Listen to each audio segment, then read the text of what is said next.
San Franciscans say no taxation until you fix the homeless situation. And if the pandemic had you stressing, Rogan says teach the Dems a lesson. Business owners in one San Francisco neighborhood are threatening to stop paying taxes if the city doesn't do something about its homelessness problem. 125 local businesses in the city's Castro section recently wrote a letter to city officials saying they're fed up, that it's hurt their bottom line way too much, which is what Greg told his staff when they simply asked for air conditioning and bathroom breaks. So they're done paying taxes unless their demands are met, including 35 shelter beds, monthly data on the services offered to the homeless, and a plan for what to do with people who decline help. Said one local business leader, whatever they're doing, it isn't working. Which is the same thing comedy agents have been telling Jimmy for years. A lot of tough love. A lot of tough love for the champ today. Speaking of what to do when things aren't working, on his podcast this week, Joe Rogan said there's only one way to hold officials accountable for their mistakes in handling the pandemic. I hope there's lessons learned in this. No one who is alive today had ever experienced a true pandemic. And I'm hoping that now that this is over, people are going to, recognize that some serious errors were made and not repeat those. That's the best you can get out of it. So what do you tell those people? Vote Republican. That's what a lot of them are going to do anyway. So he's probably right on that one, although Nancy Pelosi did some fine work during the cholera pandemic of 1822. You might not have heard about that, but we looked into it today. And after these failed lockdowns, the only thing worth repeating is third grade. For more, let's check in with Gutfeld's new political correspondents. Have you seen these guys? Mike and Jake Bananas. Fellas, what's your prediction for the midterms?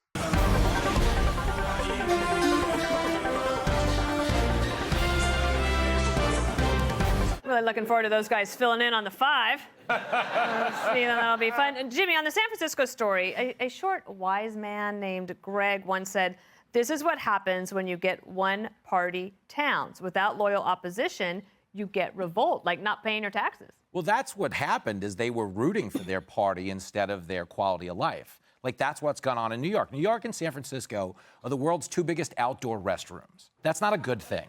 But why is it there? It's been there for years now, but people wanted their party to get a win, so they didn't actually hold anyone accountable till the point now where it's actually kind of too late. Because businesses holding out isn't going to help. It's just going to pass the bill on to us with those 87,000 new IRS agents. They're not going to pay. Jimmy Fallon is going to get audited for a 4th time. Because apparently you can't write off gay magician shirts. I didn't know that was a thing. Where were you, TurboTax, when I needed you? Is that what they call it, Flushing Meadows? Yeah, maybe. Julie, in the green room, you said, "I love San Francisco and agree with the politicians in California." You care to explain?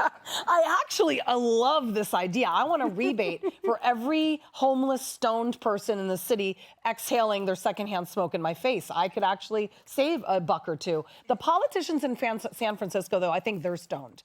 Honestly, because the homeless situation in San Francisco, it's not just San Francisco. I mean, look at Los Angeles and look at every Democratic-led city in this entire country. If you look at it by crime, homelessness, drugs, we should be getting a discount.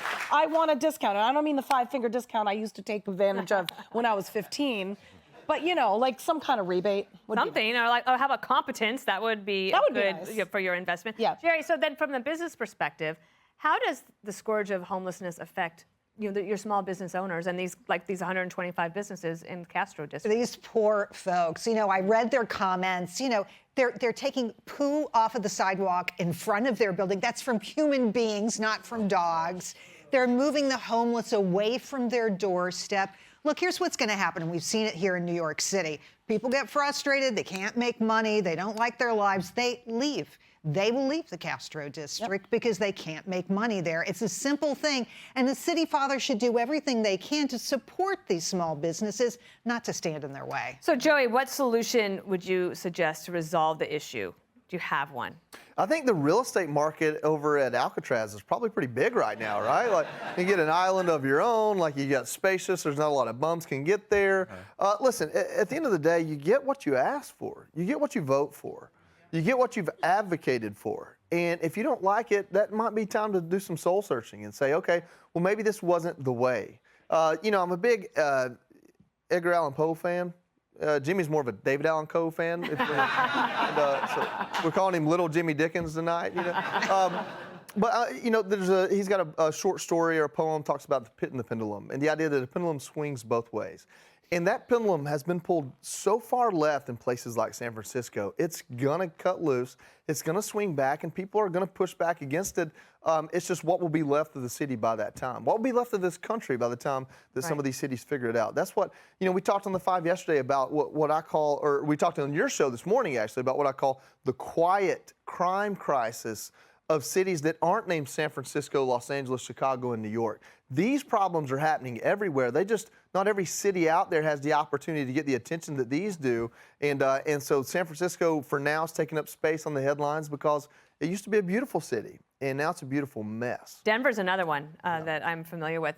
Jimmy, do you think that Rogan is right, that people will think about not just crime, but also just what happened in the last 2 years with the lockdowns, that they'll want to vote Republican in November? I think a lot of people are, because I don't think the Democrats have read the room on how much COVID frustration there is. People are sick of it. They hated the lockdowns. They hated the hypocrisy. I mean, think San Francisco is one of the epicenters for COVID hypocrisy. If you remember, when their mayor implemented a lockdown, she got caught at a nightclub the next day and said she was feeling the spirit, so she didn't have to wear a mask or be locked down. Now, I know COVID's a sophisticated virus when they made it in the lab, but I don't know if there was a music exemption.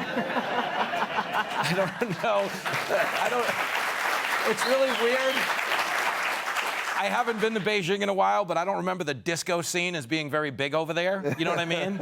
But I don't appreciate all the cheap shots at Jimmy, Johnny, Joey. There's a lot of cheap shots. If we're going to get into a dissing contest, you don't have a leg to stand on. I don't know if that's allowed. No, we're best pals. Yeah. Stop it. I didn't know you hated the military. There you go. I knew Joey would have the last word. Hey, Sean Hannity here. Hey, click here to subscribe to Fox News YouTube page and catch our hottest interviews and most compelling analysis. You will not get it anywhere else.